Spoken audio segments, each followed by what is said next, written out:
तेजस्वी यादव प्रयास कर रहे हैं, लेकिन ये भी आरोप आप पर लगता है कि पूरा का पूरा फोकस प्रशांत जी का तेजस्वी को ही डिमोरलाइज करने या उनको टारगेट करने में बीत जाता है। क्योंकि तेजस्वी जी पे तो सिर्फ वो कहाँ तक पढ़े हैं उस पर बात करते हैं जी, लेकिन नीतीश जी के लिए तो कह देते हैं कि उनकी अब मानसिक स्थिति ठीक नहीं है।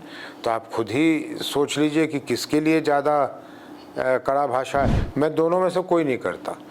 मैं इसमें प्रशांत जी के साथ जो वो भाषा इस्तेमाल कर रहे हैं मैं नहीं करूँगा। जी जी, क्योंकि मैं तापमान नीचे रखना चाहता हूँ नीतिगत ढंग से। मैं जिस दिन से आया हूँ उस दिन से कह रहा हूँ कि मुझे चुनाव में तापमान नीचे करके जाना है, मुझे लड़ने के लिए जाना है। कि जिस पार्टी को अपने रास्ते का ही नहीं मालूम, बिल्कुल, वहाँ रहकर क्या करना है, तो मैंने 2024 में फिर कांग्रेस पार्टी से अलग हो गया। और आज आप मानते हैं कि भाजपा अच्छी नहीं है, कांग्रेस में भी आपने बहुत अच्छा समय दिया, आज आप मानते हैं कि कांग्रेस भी अच्छी नहीं है। Same goes with Prashant Kishor, उन्होंने भी दोनों के साथ लंबा काम किया है। सर, अंतर क्या आया? मतलब ये रियलाइजेशन अब क्यों हो रहा है आप दोनों को एक साथ कि दोनों ही पक्ष सही नहीं है? नमन जी, अलग अलग घटनाएं हैं। मैंने 2 बारी कांग्रेस पार्टी छोड़ा और 1 बारी बीजेपी छोड़ा। जी, रामविलास जी के साथ मिल गए जी, और रामविलास जी का गठबंधन था कांग्रेस के साथ, इसलिए ये संशय मेरे मन में आना स्वाभाविक था कि जब गठबंधन के अब सांसद हो गए पूर्णिया से, तो उप मुख्यमंत्री हैं, लेकिन ये मुख्यमंत्री के पीछे इस तरह क्यों चल रहे हैं जैसे कोई अफसर चलता हो। जी, 5 वर्ष तुम लूटो, मैं तुम्हें बाहर से भला बुरा कहूंगा, और 5 वर्ष तुम लूटना, बाहर से मैं तुम्हें भला बुरा कहूंगा। जी। नोरमा ग्रुप, जो सोचता है वो करता है। आपके अपने सपनों का आशियाना। नमस्कार दर्शकों, भारत लाइव देख रहे हैं आप। देखिए, बिहार की राजनीति में अब आने वाले चुनाव की जो सोनी गंध है वो आने लगी है। सब कोई ये तैयारी में लग चुके हैं कि आने वाले चुनाव में उनके पास कौन सी रणनीति होगी। पक्ष विपक्ष, 2 बड़े गठबंधन बिहार में, लेकिन इन दोनों गठबंधनों की उतनी चर्चा नहीं हो रही है जितनी चर्चा थर्ड विंड यानी तीसरे एक ऐसे मोर्चे की जिसमें अकेले प्रशांत किशोर कूद चुके हैं। प्रशांत किशोर की रणनीति क्या है, किस तरह से जनता के बीच जा रहे हैं, आखिर जो काम अब तक तीसरा मोर्चा बिहार में नहीं कर पाया उसे प्रशांत किशोर कैसे कर पाएंगे? ये तो उनके लिए एक नेता के तौर पर पहला चुनाव है ना। बहुत सारे सवाल हैं, इन सवालों का जवाब ढूंढेंगे। उनकी पार्टी जन सुराज के राष्ट्रीय अध्यक्ष हमारे साथ मौजूद हैं। सर, स्वागत है आपका। बहुत खुशी है आपके साथ मिलकर। देखिए, दर्शकों का सर मेरे पहला तो सवाल वही होगा, तीसरे मोर्चे का स्पेस नहीं है बिहार में, ये आप भी जानते हैं। आप तो बहुत सीजन्ड है, आप तो प्रशांत किशोर से ज़्यादा राजनीति बिहार में कर चुके हैं, फिर कैसे तैयार हो गए आप लोग? नमन जी, हम तीसरे मोर्चे हैं कहाँ? हमको भी मालूम है कि तीसरे मोर्चे का स्पेस ना है ना होना चाहिए जी। हम तो ना पहले हैं ना दूसरे हैं ना तीसरे हैं, हम तो कोई मोर्चा ही नहीं। हम तो एक ऐसा प्लेटफॉर्म है, और रेलवे प्लेटफॉर्म नहीं जी। हम एक ऐसा पटल अपने आप को हमने बनाया है कि बिहार के लोगों की जो इच्छा है, जो उनकी चाहत है, हम उन इच्छाओं को, उन चाहतों को एक जगह रखने की हमने एक जगह बनाई है। जी। और इसलिए तीसरा मोर्चा ये तब होता जब, क्योंकि आपका शायद वो प्रश्न आ ही जाएगा, जी। तीसरा मोर्चा की बात तब होती जब हम इन दोनों गठबंधनों की, जो आपने बात की कि हम इनसे चुनाव में लड़ने की सोच रहे होते। जी। हम तो इनसे लड़ ही नहीं रहे हैं, हम तो सीधा संवाद अपने जनता से कर रहे हैं, और जनता रेजोनेट कर रही है हमारी बात को सुनकर। आपको बता दूं कि जब जन स्वराज शुरू हुआ था तो ये एक अभियान के तौर पे शुरू हुआ, जी। और ये पार्टी तब बनी जब लोगों ने मांग की कि अगर हम आपकी बात माने तो हम वोट कहाँ डालेंगे, अभियान को कैसे वोट दे देंगे। जी। तो पार्टी बनी। इसलिए हम कोई तीसरे मोर्चे और पहले मोर्चा नहीं है, हम एक ऐसी संगठन मान लीजिए इसको हैं जहां बिहार के लोग अपनी इच्छा अनुकूल आकर मत देंगे, और ईश्वर चाहेगा तो एक बिहार में बदलाव आएगा और जो बिहार की ज़रूरत है उसको हम लोग पूरा करने की सब मिल के कोशिश करेंगे। दोनों गठबंधनों के जो राष्ट्रीय दल हैं, जो रीढ़ हैं, उनके साथ आपने समय बिताया। अच्छा, आपने अच्छी राजनीति भी की है। मोदी की टीम में भी आप रहे हैं बहुत करीब, और राहुल गांधी की टीम में भी बड़े प्रभावी आप रहे हैं। दोनों जगहों पर आपने काम किया। अब तीसरे मोर्चे की तरफ आप, तीसरा मोर्चा माफ कीजिएगा, आप चूंकि मना कोई बात नहीं, कोई बात। तो मैं ये कहूँगा कि एक प्रभावी विकल्प लेकर आप आ रहे हैं बिहार में। सर, चुनाव आते दोनों तरफ पोलराइजेशन हो जाता है। जनता या तो पक्ष में वोट करती है या विपक्ष में वोट करती है। नमन जी, पहले बिहार के लोग अपने दिमाग में से ये निकाल दें कि ये दो लोग हैं जी। यूपी और एनडीए दो लोग हैं, ये दो लोग नहीं हैं जी, ये एक ही है।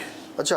हाँ, और इन्होंने अपना आंतरिक समझौता करके बिहार को लूटने का एक तरीका बना रखा है। 5 वर्ष तुम लूटो, मैं तुम्हें बाहर से भला बुरा कहूँगा, और 5 वर्ष तुम लूटना, बाहर से मैं तुम्हें भला बुरा कहूँगा जी। और ये कहने का कारण है, भाई नीतीश जी ने तो एक ही कार्यकाल में दोनों को साध लिया जी।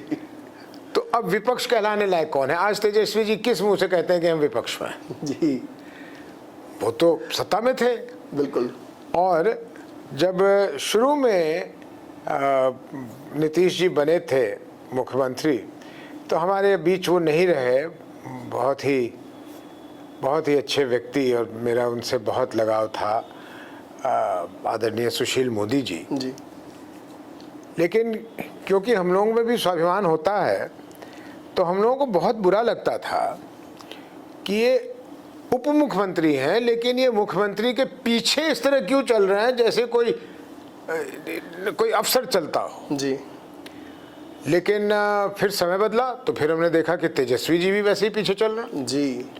तो तेजस्वी जी जो आज बोलना चाहते हैं कि मैं विपक्ष हूँ, वो स्पेस उन्होंने गंवा दिया। अब जब वो तेजस्वी जी थे तो बीजेपी बाहर बैठ के भला बुरा कहती थी नीतीश जी को। जी। अब आप देख लीजिए कि जो लैंग्वेज उस समय बीजेपी की थी नीतीश जी और उनकी सरकार के लिए, वही लैंग्वेज आज तेजस्वी जी इस्तेमाल कर रहे हैं इस सरकार के लिए, और बीजेपी उसी तरह फिर सम्राट चौधरी जी और विजय जी फिर वही नीतीश जी के उसी तरह पीछे चल रहे हैं ऑफिस के स्टाफ की तरह। जी। तो कोई विपक्ष नहीं है यहाँ, ये दोनों सब एक हैं। दोनों मिलकर बिहार को पहुंचा दिया है जहां उनकी क्षमता थी, और अगर ये बदलाव नहीं हुआ तो बिहार कहां पहुंच जाएगा और कितना खतरनाक हो जाएगा, ये सोच के भी सिहरन होती है। सर, बहुत कन्वीनियंटली आपने पक्ष विपक्ष दोनों को हल्का कर दिया, एक ही कर दिया। एक सवाल ये तो डेफिनेटली बनता है यहाँ, बहुत लंबा टेन्योर, बड़ा लंबा काम आपने मोदी जी के साथ किया है। आज आप मानते हैं कि भाजपा अच्छी नहीं है, कांग्रेस में भी आपने बहुत अच्छा समय दिया, आज आप मानते हैं कि कांग्रेस भी अच्छी नहीं है। Same goes with Prashant Kishor, उन्होंने भी दोनों के साथ लंबा काम किया है। सर, अंतर क्या आया? मतलब ये रियलाइजेशन अब क्यों हो रहा है आप दोनों को एक साथ कि दोनों ही पक्ष सही नहीं है? रमन जी, अलग अलग घटनाएं हैं। मैंने 2 बारी कांग्रेस पार्टी छोड़ा और 1 बारी बीजेपी छोड़ा जी। तो आज 15 सेकंड के अंदर आपको समझा दूं। 2004 की लोकसभा चुनाव में मैंने पूरी तैयारी की हुई थी और पूरा आश्वस्त था कि मुझे कांग्रेस का ही टिकट मिलेगा, क्योंकि वो मुझे देते ही थे, तो उसमें कुछ पूछने और नहीं पूछने की बात नहीं थी। जो उस समय के सांसद थे, जो फिर से अभी सांसद हैं 20 वर्ष बाद, श्री पप्पू यादव जी, उनके खिलाफ पूर्णिया में एक आंधी सी चल रही थी कि इनको नहीं बनाना है और आप आइए। तो मैं चल रहा था उस रास्ते। चुनाव के 15 दिन पहले ये महानुभाव ये रामविलास जी के साथ मिल गए, और रामविलास जी का गठबंधन था कांग्रेस के साथ। इसलिए ये संशय मेरे मन में आना स्वाभाविक था कि जब गठबंधन के अब सांसद हो गए पूर्णिया से, तो हो सकता है कि मेरे टिकट में कोई गड़बड़ी हो। तो मैंने कांग्रेस वालों से बात करने की कोशिश की, उन्होंने कोई स्पष्ट जवाब नहीं दिया। मुझे उससे संतुष्टि नहीं हुई, तो मैंने ऐलान कर दिया कि मैं निर्दलीय लड़ूंगा। और फिर आदरणीय स्वर्गीय अटल बिहारी वाजपेयी जी ने, जो देश के प्रधानमंत्री थे, उन्होंने एक संवाद भेजा कि आप आके मुझसे मिलिए। मैं गया उनसे मिलने, तो इधर उधर की बात करने के बाद, नाश्ता कराने के बाद उन्होंने पूछा कि आप निर्दलीय लड़ रहे हैं? मैंने कहा हाँ। तो अब देखिए उन लोगों की महानता, मैं कहूँगा, एक अदने से आदमी से देश का प्रधानमंत्री पूछ रहा है लेकिन हमारी पार्टी में क्या खराबी है। जी। अगर प्रधानमंत्री किसी से पूछे, वो भी मेरे जैसे आदमी से जो कभी किसी पद पे ना हो, तो मैं थोड़ा सा आश्चर्यचकित हुआ। लेकिन मैंने फिर भी उनसे समय मांगा और 3 दिन में अपने लोगों से पूछकर, तो मेरे यहाँ बहुत सारे अल्पसंख्यक हैं, तो उन्होंने कहा साहब हमें तो आपसे मतलब है, आप जहाँ से लड़िए, बीजेपी से लड़िए, जहाँ से लड़िए। तो मैं बीजेपी से लड़ा, जीता। पप्पू यादव जी लड़े थे, वो नहीं जीते, मैं जीता। फिर ये सिलसिला चला 2014 तक। 2012 में मैंने नीतीश जी के खिलाफ, अपने ही एनडीए में ही रहते हुए, मैंने उनके इस व्यवस्था के खिलाफ एक बहुत बड़ी प्रदर्शन किया था, वेदना प्रदर्शन। इनको चुभ गया ये हर चीज़ को, ये किसी भी आलोचना को सकारात्मक ढंग से लेने के बजाय ये व्यक्तिगत रूप से उसको ले लेते हैं। जी। ये जिम्मेदार जगह पे बैठे हुए व्यक्ति की अच्छी पहचान नहीं है। जो ऊंचे पद पे बैठता है, या वाजपेयी जी की बात करें कि बड़े काम छोटे दिल से नहीं किया जाता। तो मुख्यमंत्री के तौर पे मैं तो इनसे कह नहीं रहा था कि आप खराब हैं, आप हटें। मैं कह रहा था आप अगर इतने नेक नेता हैं तो ये कौन सा निज़ाम है कि सारे लोग परेशान क्यों हैं। तो खैर उसके फलस्वरूप 2014 में सब कुछ होते हुए भी, क्योंकि एक राज्य का मुख्यमंत्री जाकर एक क्षेत्र में बैठ जाए इस उद्देश्य से कि एक सांसद न जीते, तो कोई बहुत बड़ी बात नहीं है। और मैं वो चुनाव नहीं जीता,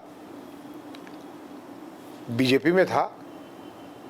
लेकिन जो हमारी आदरणीय मोदी जी से उनके प्रधानमंत्री बनने के पहले बात होती थी, तो उससे ऐसा लगता था कि जिस राह बीजेपी चल रही है उसी राह ये चलेंगे, उससे भी बेहतर करेंगे। जी। लेकिन 2016 आते आते हमें दिखा, हमें क्या, बहुतों को दिखा कि बीजेपी अपने उस ट्रैक से उतरकर ये हिंदू मुसलमान टाइप के ट्रैक पे चलने लग गई है। और हम लोग असहज होते हैं ऐसी जगह में। हम लोगों की परवरिश ऐसे जगह नहीं हुई है जहाँ आपस में इस तरह का भेदभाव वगैरह किया जाए। तो 2000 और फिर जिस नीतीश जी के खिलाफ वो बहुत कुछ कहते थे उस समय, और ये मैं रिकॉर्ड पे कह रहा हूँ आपसे, उसी नीतीश जी से फिर इन्होंने हाथ मिला लिया 2017 में। तो ऐसा लगा कि ये तो बिल्कुल भारतीय जनता पार्टी अवसरवादी राजनीति की तरफ बढ़ गई है, दौड़े जा रही है बड़े तीव्र गति से। तो मैंने फिर भारतीय जनता पार्टी छोड़ दी। तो कहाँ जाता, तो लौट के अपने घर गया, क्योंकि तब तक कांग्रेस पार्टी में भी काफ़ी बदलाव आने लगे थे और सब कुछ हो गया। और जनसुराज आंदोलन की शुरुआत करने के बाद और इससे सम्मिलित रहने के बाद भी 2024 तक मैं कांग्रेस में ही था। मैंने पहले ही फैसला कर लिया था कि इस बार चुनाव नहीं लड़ूंगा। अनेक कारण थे, अवस्था भी एक कारण होती है। जी। लेकिन फिर चुनाव के ठीक पहले आप सब लोगों ने देखा, और आज तक वो रहस्य है कि इन महानुभाव की जो पार्टी थी, जन अधिकार या जो भी पार्टी थी, उसका विलय कांग्रेस में हुआ। कांग्रेस कह रही है विलय नहीं हुआ, ये कह रहे हैं विलय हो गया, ये कह रहे हैं मैं कांग्रेस में हूँ, कांग्रेस कह रही है मेरे में नहीं है। तो मतलब, तो फिर मुझे लगा कि जिस पार्टी को अपने रास्ते का ही नहीं मालूम, बिल्कुल, वहाँ रहकर क्या करना है। तो मैंने 2024 में फिर कांग्रेस पार्टी से अलग हो गया, और तब कहीं सी पार्टी में जाने का कोई मतलब ही नहीं था। अभियान चल रहा था, फिर चलते चलते ये पिछले साल पार्टी बन गई। सर ये आरोप तो लगेगा ना आप पर कि, और आप पर क्या लगाइए, शांत जी पर जी भी लगे, मैं नहीं लगाऊंगा, ये आरोप लगेगा कि बहुत सहूलियत से आपने दोनों पार्टियों से अपने आप को, जब आप अलग हुए तो दोनों को आपने खराब कह दिया।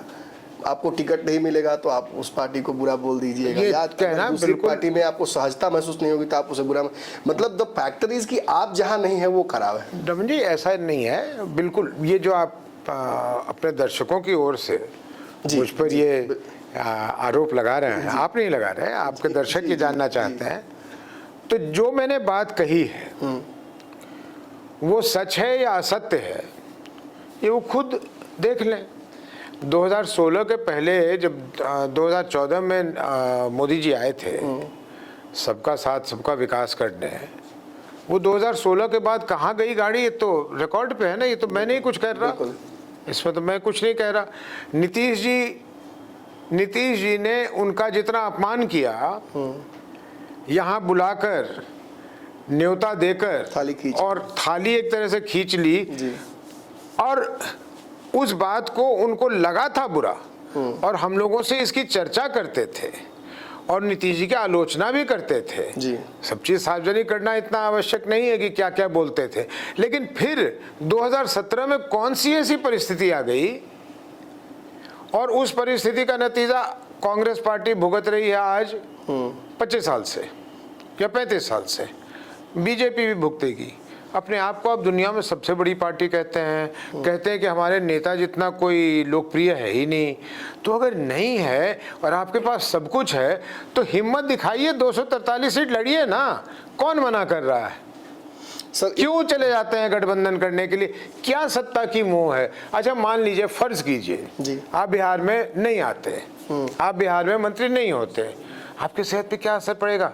देश में आपकी बोलबाला है, देश में आपकी सरकार है, काम कीजिए, मेहनत कीजिए, बिहार में भी अपना बना लीजिए। वही चीज़ कांग्रेस ने किया। आज कांग्रेस की क्या स्थिति है? बहुत हिम्मत दिखाकर 70 मांग लेते हैं जी।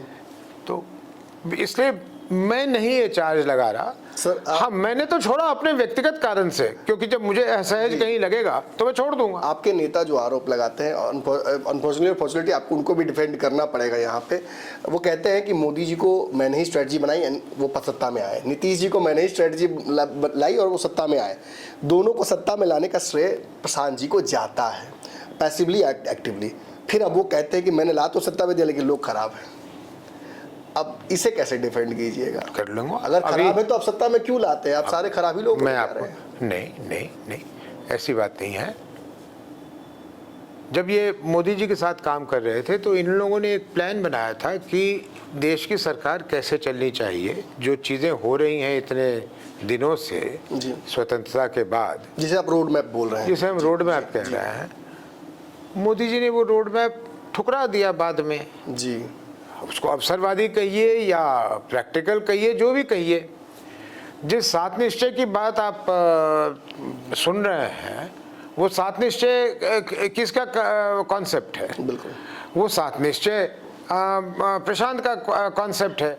तो अगर आप सात निश्चय का एक निश्चय भी ठीक से पूरा ना करें तो वो आदमी कहे कि आदमी ठीक नहीं है, तो वो क्या गलत कह रहा है इसमें? और वो अगर कह रहा है कि भाई इसी की वजह से, पब्लिकली बोल रहे हैं वो, कि इनकी वजह से जब देखा कि नेता जो कहते हैं वो करते नहीं हैं, जनता वहीं रह जाती है, तो मैंने कहा ये काम को रिवर्स कर दो। काम तो मैं वही कर रहा हूँ, तो कहते हैं मैं काम तो वही कर रहा हूँ जो बंगाल में कर रहा था, जो मोदी जी के लिए किया, जो बिहार में किया, लेकिन पात्र बदल गए। मैं ममता जी के लिए काम किया करता था, मैं बिहार की जनता के लिए काम कर रहा हूँ। काम तो वही कर रहे हैं वो, काम में तो कोई अंतर नहीं। सर सामने आपके एक बड़ा चेहरा है जो सी वोटर में भी 40% तक पॉपुलैरिटी हासिल करता है। अन्य सर्वे में भी तेजस्वी की अच्छी उनके डेटा आ रहे हैं इस बार।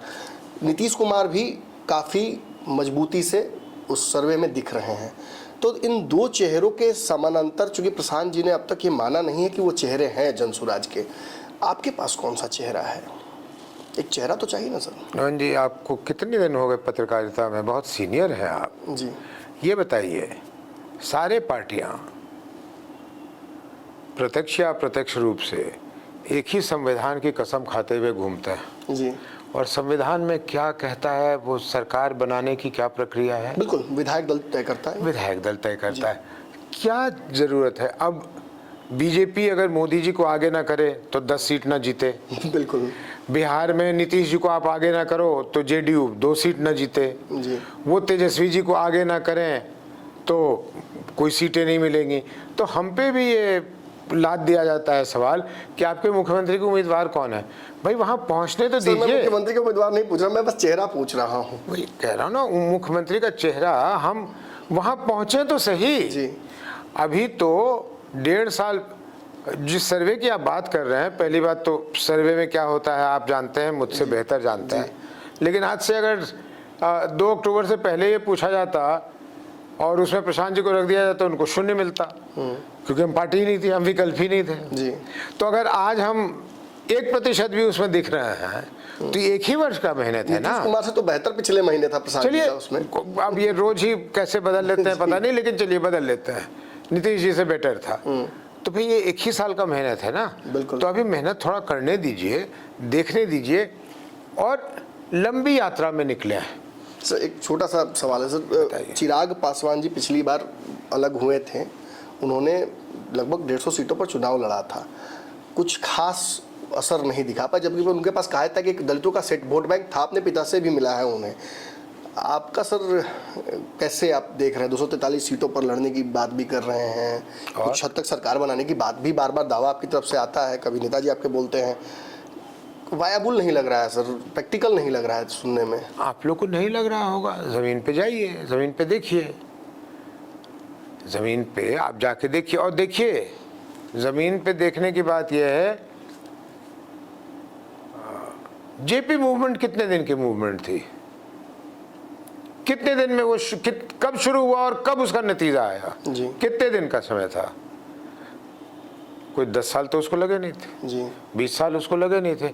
आपको क्या मालूम कि वही नतीजा आ जाए, वही हालात बन जाए बिहार के कि गद्दी छोड़ो जनता आती है? हमें क्या मालूम है। हम तो ये भी नहीं क्लेम कर रहे कि हम 243 सीट जीत रहे हैं, हम तो ये नहीं क्लेम कर रहे कि हम 1 सीट जीत रहे हैं, हम तो कुछ नहीं क्लेम कर रहे।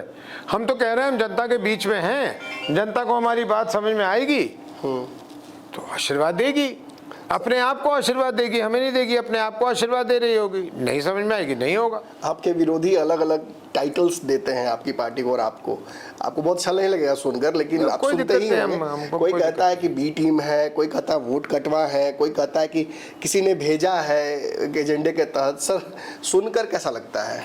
ना हम आए हैं ना ये हुआ है, मुझे गंगा मैया ने बुलाया है टाइप का। देखिए बोलने वाले, आरोप लगाने वालों को थोड़ी सी बुद्धि का परिचय देना चाहिए। सारे गणित जो हमारे पास हैं वो उनके पास भी हैं जी। ऐसी कौन सी गणित या विद्या राजनीति में है कि मैं 243 जगह लोगों को खड़ा करूंगा? ये तो मैं कह चुका हूं जी। चिराग जी की तरह मैं सिलेक्टिव तो नहीं हो रहा, मैं तो कह रहा हूं कि मैं 243 पे लड़ूंगा। बिल्कुल। जब मैं 243 पे लड़ूंगा तो कौन सी गणित से लड़ूंगा कि वहां बीजेपी के 1 वोट का नुकसान ना होगा, और जो वोट मैं लूंगा 1% लूं या 50% लूं वो दूसरे तरफ का ले लूंगा। अगर ऐसा मेरे पास कोई गुण है तब तो उन लोगों को आकर मुझे मेरी पूजा करनी चाहिए जी। तो ये अपने आप में ये सिरे से ये जो आरोप है इसको खारिज हो जाना चाहिए कि यार ये नहीं हो सकता। तब होता, मैं कहता मैं 50 सीटों पे लड़ूंगा और वहां लड़ूंगा जहां बीजेपी को संकट हो, जहां बीजेपी को संकट हो मैं वहीं लड़ूंगा। जैसे आपने चिराग जी की जिक्र की तो वो कहां लड़े थे आप देख लीजिए। बिल्कुल एक रणनीति थी वो। एक रणनीति हाँ, नीतीश के खिलाफ लड़ेंगे। तो हम 243 के 243 पे लड़के कौन सी नीति लगाएंगे कि बीजेपी को नुकसान नहीं पहुंचेगा लेकिन दूसरे दल के लोग जो हैं वो धराशायी हो जाएंगे? ये क्या है बात है? सर 20 साल से एनडीए की सत्ता बिहार में, नीतीश कुमार मुख्यमंत्री हैं, आपको भी लगता होगा कि अब बदलाव का समय आ गया है, और आप बोलते भी हैं बड़ी मुखरता से इसको। तेजस्वी यादव प्रयास कर रहे हैं, लेकिन ये भी आरोप आप पर लगता है कि पूरा का पूरा फोकस प्रशांत जी का तेजस्वी को ही डिमोरलाइज करने या उनको टारगेट करने में बीत जाता है, थोड़ा सत्ता पक्ष पर ज़्यादा मेहरबान नहीं होते, आक्रामक नहीं होते। मेहरबान क्या होंगे, प्रशांत जी तो बहुत मुकर है, जो उनके रडार पर आया था तेजस्वी जी। मैं तो समझता हूँ उल्टा है नमन जी, क्योंकि तेजस्वी जी पे तो सिर्फ वो कहाँ तक पढ़े हैं उस पर बात करते हैं जी, लेकिन नीतीश जी के लिए तो कह देते हैं कि उनकी अब मानसिक स्थिति ठीक नहीं है। तो आप खुद ही सोच लीजिए कि किसके लिए ज़्यादा कड़ा भाषा है। मैं दोनों में से कोई नहीं करता। मैं इसमें प्रशांत जी के साथ जो वो भाषा इस्तेमाल कर रहे हैं मैं नहीं करूँगा, जी जी, क्योंकि मैं तापमान नीचे रखना चाहता हूँ नीतिगत ढंग से। मैं जिस दिन से आया हूँ उस दिन से कह रहा हूँ कि मुझे चुनाव में तापमान नीचे करके जाना है, मुझे लड़ने के लिए जाना है। ये कोई अखाड़े की तरह मैं लड़ने नहीं जा रहा हूँ, मेरा तापमान नीचे रहे तो अच्छा है। लेकिन प्रशांत जी अपनी नीति के हिसाब से तेजस्वी जी कहते हैं, वो ये कहने की कोशिश कर रहे हैं, वो 7वीं 8वीं 9वीं एक्चुअली वो क्लासों की बात नहीं कर रहे, वो कह रहे हैं कि भाई इनकी क्या सोच है, इनका क्या विजन है और उस विजन को कैसे पूरा करेंगे। देखिए ना, कहना बड़ा आसान है। मैंने कहा मैं 2000 रुपये दूंगा, कोई कह रहा है मैं 2500 रुपये दूंगा। मैं कह रहा हूँ मैं ये करूँगा, वो कह रहे हैं मैं इससे डबल कर दूंगा। बिल्कुल कर दीजिए, और भी अच्छी बात है, आप जितना जनता की भलाई कर सकते हैं कर दीजिए, बता दीजिए कैसे कीजिएगा। हमने कहा कि हम शिक्षा में ये चेंज करेंगे, जिस दिन डिबेट करना चाहें कर लें, जो पूछना चाहें हम अपनी नीति बता देंगे, भैया हम तो ऐसे एजुकेशन को चेंज करेंगे, इसमें जो ये लाखों करोड़ रुपए चाहिए मैं यहाँ से इसको फंड करूँगा, मैं जो ये 400 रुपये को 2000 रुपये करूँगा, इसका बोझ मुझे करीब 7000 करोड़ रुपए आएगा, मैं 7000 करोड़ का आपको हिसाब दूंगा कहाँ से आएगा। लेकिन हवा में बोल देने से, बगल में ही उत्तर प्रदेश है, आज तक वो मोदी जी के वादा किए हुए गैस सिलेंडर के लिए घूम रहा है, कहाँ है वो गैस सिलेंडर। तो आप ऐसी चीज कह दीजिए जो प्रैक्टिकल नहीं है और उसके मार्फत आप वोट लेना चाहें, आपकी मर्जी, आप कीजिए, आप ममानियत नहीं आप कर सकता। प्रशांत किशोर जी पर ये भी बार बार मतलब ये आरोप भी लगता है, इस तरह से लोग एनालाइज भी करते हैं कि वो बहुत बड़ी पॉलिटिकल फंडिंग लेकर आए हैं बिहार में। सही बात। और उसे खपा रहे हैं, ब्लैक वाइट कर रहे हैं, ये सब भी आरोप लगते हैं। सर आपने भी सुना ही होगा ये। बिल्कुल। तो ये भी आरोप लग रहा है कि he is exclusively wasting his time in Bihar और बाकी लोगों को भी वो इसमें इन्वॉल्व करके बस रखना चाहते हैं। आपके क्वेश्चन के दो तीन हैं जी। वेस्टिंग हिज टाइम और not should be left to that individual. बिल्कुल बिल्कुल। Right? He has control on his time. Whether he is wasting it or utilizing it is for him to decide. रह गई बात ये एक और बेतुकी बात की कि वो ब्लैक वाइट करना चाहता है। मान लीजिए वो ब्लैक का पैसा ले आए कहीं से जी, तो उसको अगर हम खर्च देंगे तो वो वाइट कैसे हो जाएगा। मान लीजिए हम वाइट का पैसा ले आए और उसको हम खर्च देंगे तो वो ब्लैक कैसे हो गया। जी। तो दोनों बातें इनको नहीं करनी चाहिए। या तो कहें कि ये कह रहे हैं कि हम खर्च रहे हैं लेकिन हम खर्च नहीं रहे जी, या तो ये कहें कि जहां से भी पैसे ला रहे हैं ये दिखला रहे हैं कि हम इलेक्शन पे खर्च रहे हैं, खर्च एक पैसा नहीं रहे। तो खुद ही कहते हैं कि भाई तुम्हारे हजारों गाड़ी चल रहे हैं, तुम्हारे ये हो रहा है, तुम्हारा वो हो रहा है, तुम्हारा वो हो रहा है। वैनिटी तो अगर हम यार आप ही वाले वैनिटी किसकी वैनिटी वैन की चर्चा कर रहे हो, क्यों बिहार की मिट्टी पलीत कर रहे हो। खैर, तो इसमें ये कैसे स्टिक कर रहा है। तो आप लोग जो पत्रकार लोग हो, आप लोगों से तो आप लोगों को बिल्कुल छूट है, जो मन में आए जितनी जो क्वेश्चन पूछना हो पूछो, और खास करके मेरे पास किसी क्वेश्चन के लिए आपको बिल्कुल रोक टोक नहीं है। लेकिन क्वेश्चंस को फिल्टर थोड़ा सा कर लो कि यार इसमें कोई दम है कि वो पैसे ले आए उसको ब्लैक और वाइट कर रहे हैं। जब पैसा तुम ले ही आए किसी रंग का हो, वो ब्लैक कलर का हो या व्हाइट कलर का हो। पूरा आरोप राजद ही लगाई थी। नहीं ब्लैक एंड व्हाइट वाला। तो राजद खुद ही बता दे भाई कि वो कहाँ से कर रही है। वो या तो गांधी आश्रम से पैसे ला रही है, उसको सभी लोग बाय चेक लिख के दे रहे हैं, उसी से तेजस्वी जी घूम रहे हैं। मुझे बड़ी खुशी होगी कि ऐसा वो कह दें। तो हम तो कह रहे हैं कि हम जो पैसे खर्च रहे हैं हमारे नेट पे अवेलेबल है, जाके देख लो। नहीं समझ में आता सत्ता में कौन है, सत्ता में आप हो, बिल्कुल करवा लो इंक्वायरी यार। बैठे तो है कि भाग थोड़ी गए, इंग्लैंड थोड़ी चले गए, कर लो इंक्वायरी।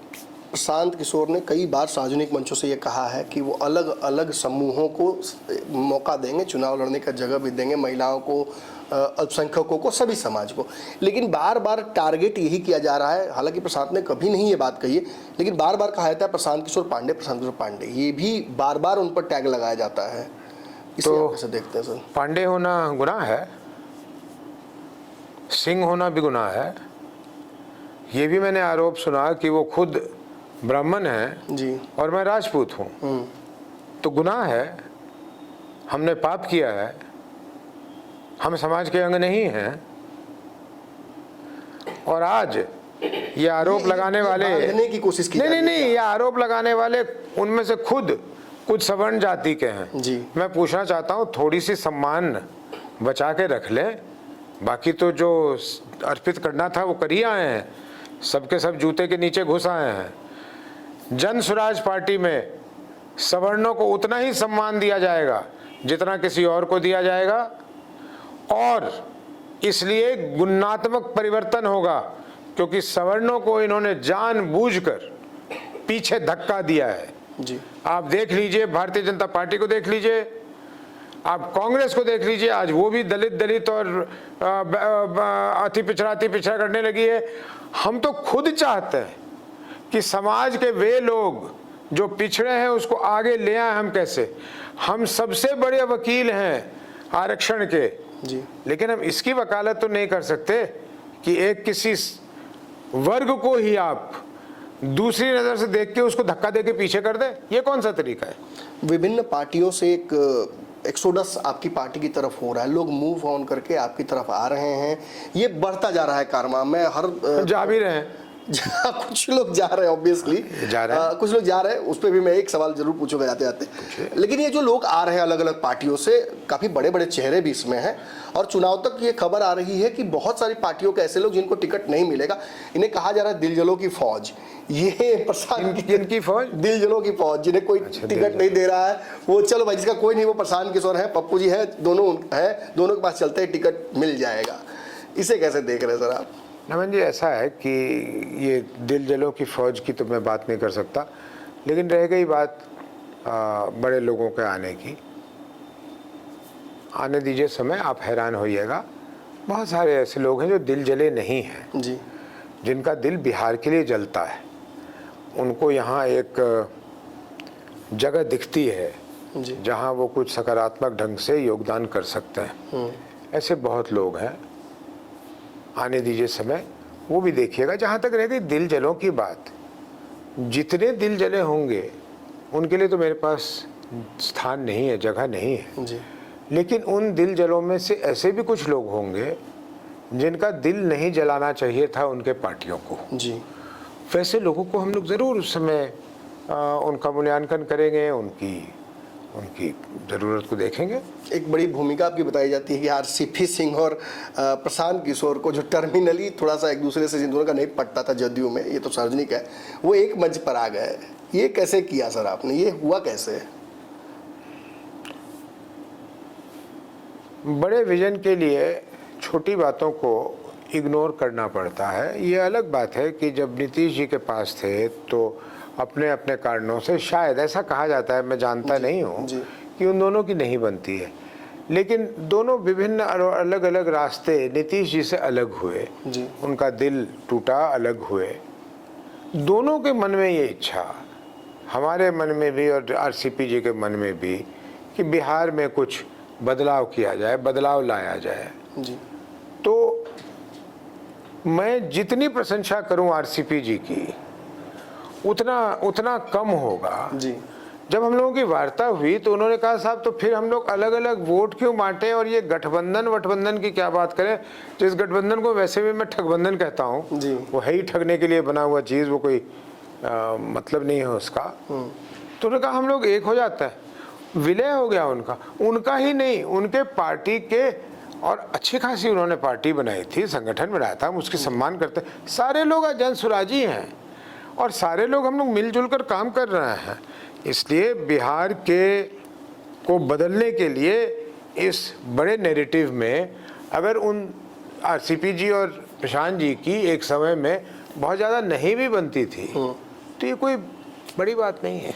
जो इस कारवां में जुड़े आपके साथ काफ़ी मजबूती से खड़े रहे हैं, कुछ लोग चले भी गए हैं जी, तो दुख है कि वो चले गए, कंफ्यूजन। कोई भी आएगा और जाएगा तो हमें तो दुख होगा, लेकिन जो चले गए हैं वो इसलिए चले गए नमन जी कि वो आए थे कुछ